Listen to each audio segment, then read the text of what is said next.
is regulating? As a professional body, it has to be, certified.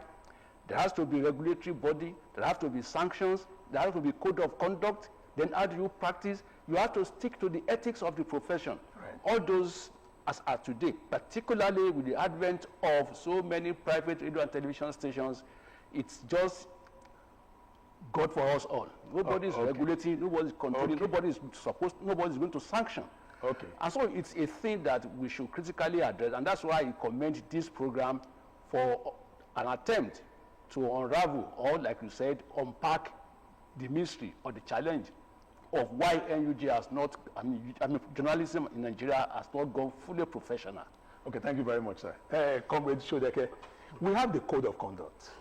Why is this the thing not being done? You know, why are we not registering journalists as professionals? Well, thank you very much. I think we need to trace the genesis of how we started, where are we, and what are we likely to, where we are likely to get to in the nearest future. But I've always canvassed this position, and when I was chairman of NUG, I pushed this to the front burner, but unfortunately, it didn't receive the desired overwhelming support. And what do I mean? If you take a look at other professional bodies in Nigeria today, NBA, NMA, many of them are current, that is Nigeria Institute of Engineers and the likes, they have a takeoff point. And what is that takeoff point? After you must have graduated from the institution, then it is imperative for you that you must undertake some professional courses. So we missed it when NIJ came into being. NIJ should have been what law school is to the law profession. NIJ should have been what current is to NSE, and so on and so on. NIJ should have been what ICANN is to accounting profession. So not that you cannot come and practice journalism, but you have to undertake, maybe it's going to be 6 months or 1 year, so that you'll be well rooted. It's beyond having the skill to write English. It's beyond having the skill to write grammar. But once you are able to go through that NIJ, you'll be certified that you are now a truly professional journalist, and nobody will take anything from you, because you have to also, the body will dictate what should be your salary, how should be the code of conduct that you talked about now, so that everybody will now fall in line with that code of conduct. Thank you very much. Unfortunately, we miss that. Thank you very much. Let's look at the issue of ethics and esteem and prestige. Okay, you would like to say something before we go into the ethics and prestige. I think the founding fathers, they had the dream of making journalism a professional one in this country.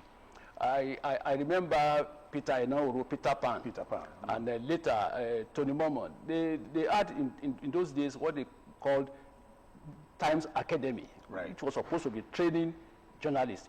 And like rightly said, I remember many years ago I had opportunity of interacting with Alhaji Lateef Jakande, may Allah bless his soul. And he was the initiator of the NIG. You know, after from Nigeria he went to Ghana. And he said before he returned to Nigeria, Ghana had already started their Ghana Institute of Journalism. So that NIJ would be for Nigerian journalists, and that whoever wants to practice must go through it. Though not as strict as that of the MBA or NMA, but you have to pass through it. Like he rightly said, it goes beyond ability to write. What about the ethics? And that is why you are coming to your point, your question now. Yes, the issue of brown envelope and gratification, this has been a vexed issue. So what do you think journalists of today can do, you know, to give themselves that self-respect, that esteem? You see, a Christian will say, save us from temptations. There are temptations, and the temptations are getting harsher and harsher by the day these days because of the state of the economy and ability or inability to meet basic needs of life. So many journalists, like so many other professions, they're falling victims of quote and unquote brand envelope. It takes an individual, and it takes integrity, it takes the character for one to conduct himself or herself as a journalist. Because I tell people, journalism as a profession is not for money making. It is a missionary assignment. It's a missionary assignment. There's no amount of money you can pay a journalist that can compensate for the effort of a journalist. If you want to go by the practice of journalism, the duty of a journalist to society. And that means that the integrity is uppermost. You must not compromise your integrity. You must not sell out. Because the moment you collect any money from anybody, or you anticipate that you collect money from anybody, then you have compromised your integrity, you have mortgaged the ethics of the profession, and then you cannot be, so to say, called a journalist. You have become something else. Okay, thank you very much, sir. There is distress in the economy, and you know, this issue of gratification vis-a-vis brown envelope. What do you have to say to it with the level of, you know? Thank you. It's still an offshoot of the challenge that we have identified that NIJ should have been what ICANN is to accounting. But be that as it may, the narrative can still change if we come together as a body and then set out some of these rules, the grand norms, that this is what is obtainable and the likes of that. I know of a newspaper in Nigeria that their workers, especially those that are posted outside the headquarters, they are not go for storage. If there's a report back to the office, that person is gone. And but today, that is being reversed in a way because, like you said, the economy is in a distress, and people have to find second address. Apart from writing, he said, he reiterated, and likes of that, what should be another source of income that I should have? So for me, I'll still go back to that basis, that if NIJ has been a professional platform for those who are going to practice journalism in Nigeria, it would have been better, because that would have been a platform for NUJ or whosoever is in charge to negotiate salaries for workers. Living wages. I will not be paid just like that. Take a look for a chartered accountant. So there is a template that they are using, and that template must be complied with. You can't just come up with any salary and say, okay, because I'm employing you. And you also become a outcake in town. Because if you are writing for a particular media organization and you feel that you are not being fulfilled, you can always cross to another place because you have your professional and greater value. That is the point. So for me, but this economy shouldn't be an excuse for journalists to run after the likes of that. Yes. Okay, distress should not be an excuse to run after gratification. Sir, Mr. Oladosu, I want you to help us to look at what happened recently. The Nigerian Guild of Editors had their congress right in Aso Rock. And you know, many people raised eyebrow about this. What's your take on that? I'll also ask you the same question from Sodeke. Yes, you see, when journalists supposed to be, or the media generally supposed to be the watchdog of society, the moment the watchdog is compromised, then society is at risk. Is it compromised really? Oh, of course. How? Even the leadership of the NUJ is not helping matters at all levels. We, with due respect and with all sense of responsibility, we run after little money. We cringe before the powers that be. So I was in a studio some times ago, and I look up, I saw AC donated by, it was written there, donated by so and so. And I asked some of my colleagues, I said, okay, can this fellow be in your studio and you take him up and you ask hard questions? Your moral, you look up and say, no way, you'll be intimidated. Your conscience, So, you see, I saw it only NUJ, even MBA. Look at what happened in Port Harcourt. So when we, membership of the union, and that's why we're talking about professionalism, if we have gone professional, and individual members must contribute every year, your dues, the union or the body will have enough money to run its affairs. This idea of going to one governor or going to one minister to ask for support, they want to host a conference, national conference or seminar, whatever, it is out of it. Okay, so though we can argue that it is a public fund, but again, the moment you do it, you are compromised. Okay. Your conscience, no, it's natural. Okay. So the best is to stay clear and be on your own, so that as a dog, you can back at whoever. So like I said, like rightly said, look, even the environment they have gone to their meeting. That environment, we say it's as, so to say, as conducive as expected? Okay. It is circumscribed environment. Okay. Thank you very much, sir. Comrade Sodeke, you were in Abuja. Yeah. Yes. Do you think that environment compromised the integrity of the Nigerian Guild of Editors? Well, to me, it is not, because what actually NG did was to have the president being part of the conference. Okay. Not that, because we wanted to have his own statement, wanted to have his own presence, that will further lay credence to the fact that the conference is not just a jamboree. Right. And there were so many thought-provoking questions that were raised, particularly from Oladosu, governor of Imo State, who also challenged journalists in Nigeria that they need to also up their game and do more from their part and put those in government into questioning.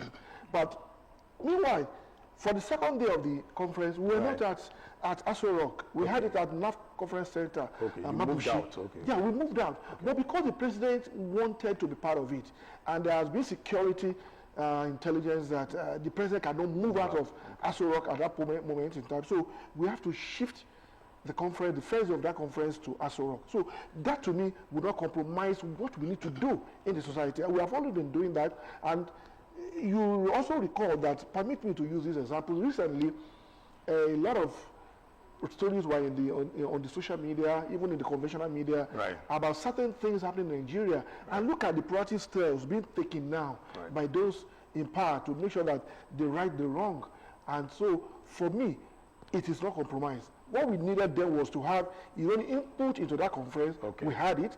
And for the second day, we moved out to Aso Rock and continued the conference there. Okay, it is often said that when the going gets tough, the tough gets going. So what's your advice to journalists now, especially with distress that we have, patent distress in the media? You see, we should reflect seriously. We should have sober reflection, search our conscience, prick our conscience, that are we justifying the legacy that we inherited from our forefathers? Do we still have the likes of Lateef Jakande? Do we still have the likes of Sam Amukakpemu? Do we still have the likes of Onobolu? Do we have? So we should. Journalism is not a money-making venture. It is, like I said, it is missionary. You must be an activist, quote and unquote, and you must have a mission. And you must let your efforts, your influence, your position impact positively on society. That is, you must, as first essence of the realm, you must hold those in government accountable.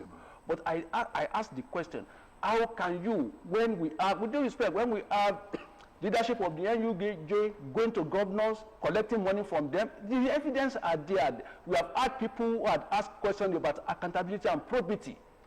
I have 2 or 3 instances that I had to intervene about leadership of the NUJ.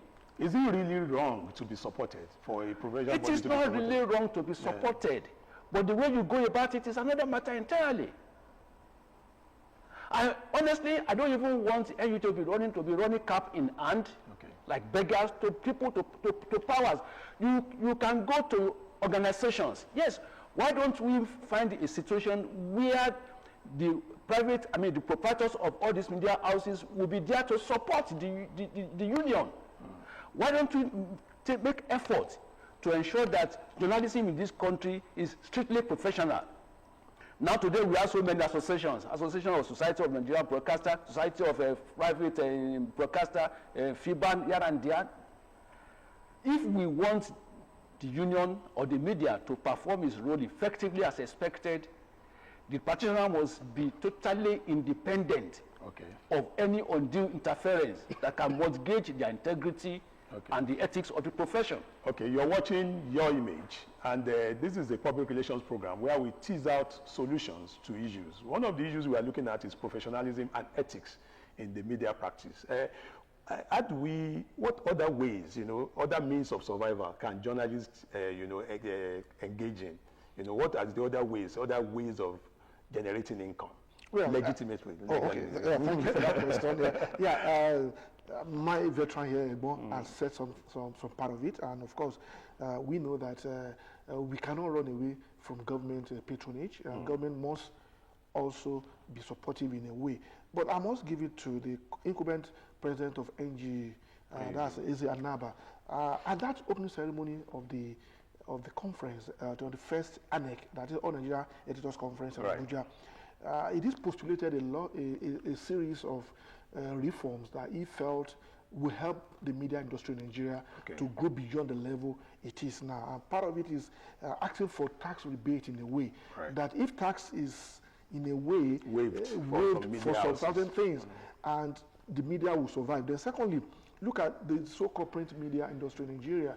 The print media is dying day by day.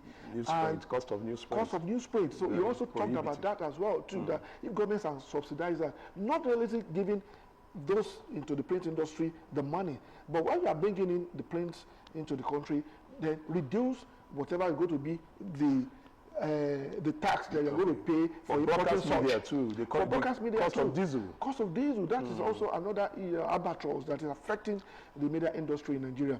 So if all of this can be looked into, and President Bola Tinubu did promise that that his team will look into that and make sure that they come up with practicable reforms that will help the media industry in Nigeria, so that the media will not be strangulated, because I think there is nowhere in Nigeria, in the world, that you don't have the media go cap in hand, not necessarily to beg for money, but seeking support from one media, private organizations or the other, so as to make sure that they keep floating and they keep working. Okay, no man is an island.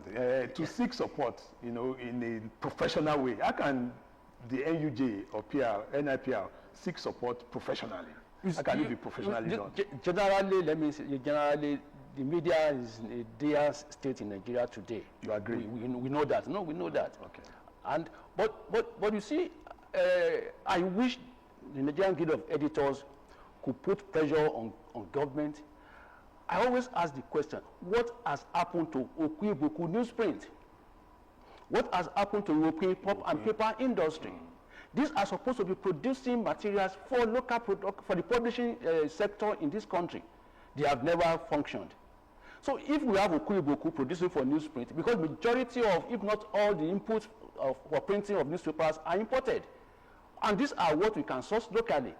So there is the need for us to look inward. The same thing for the publishing industry. If we have European that producing the paper for publishing, the cost of books will be reduced in this country.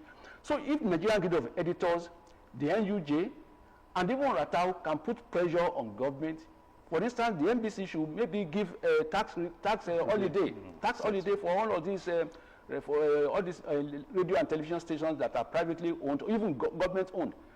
They are not as the public media, the NTA, the Radio Nigeria, are not functioning as expected because of the challenges of power supply. So something should be done about that on the part of government. I wonder what the minister is doing within the past 2 years. He should have addressed all these issues, the Minister of Information.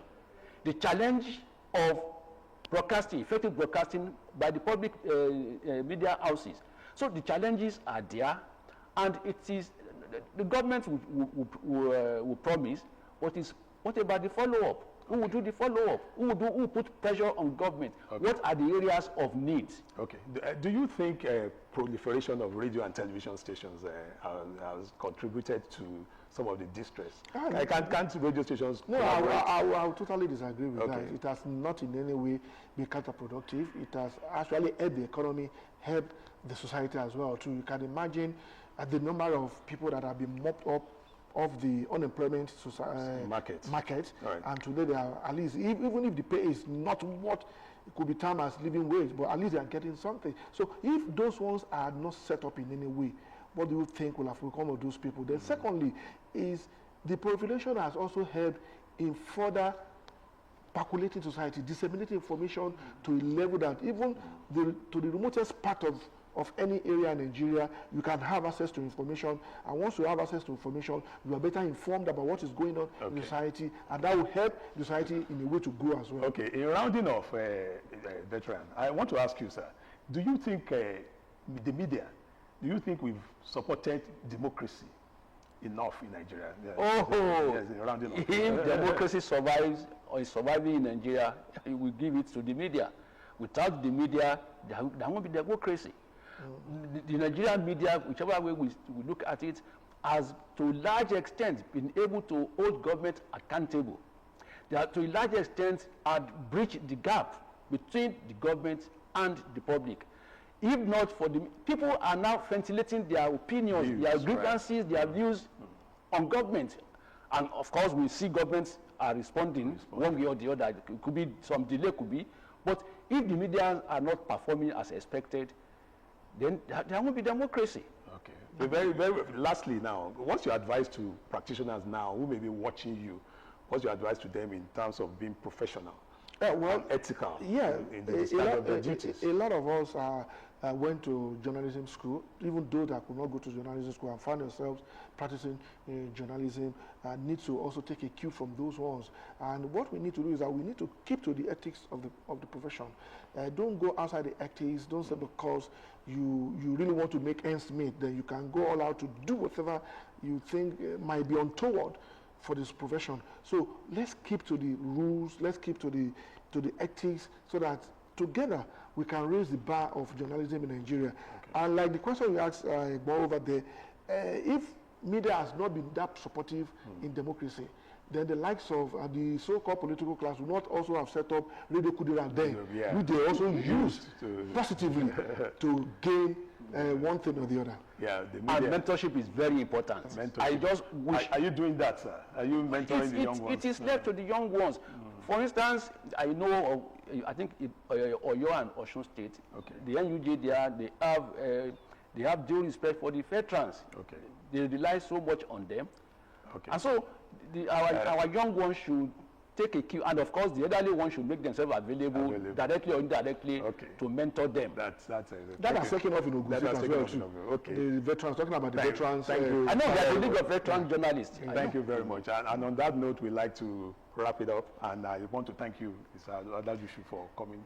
It's my pleasure. Your image is a program that has been on for years. I want to wish you the very best. Thank you very much. It's highly commendable. Thank you, sir. Comrade Sodeke. It's my pleasure being here. Okay, and that's it. That's the package for today. Until next week, when we come your way again with a fresh edition of the program. This is yours sincerely, Pr-Primus, saying bye for now.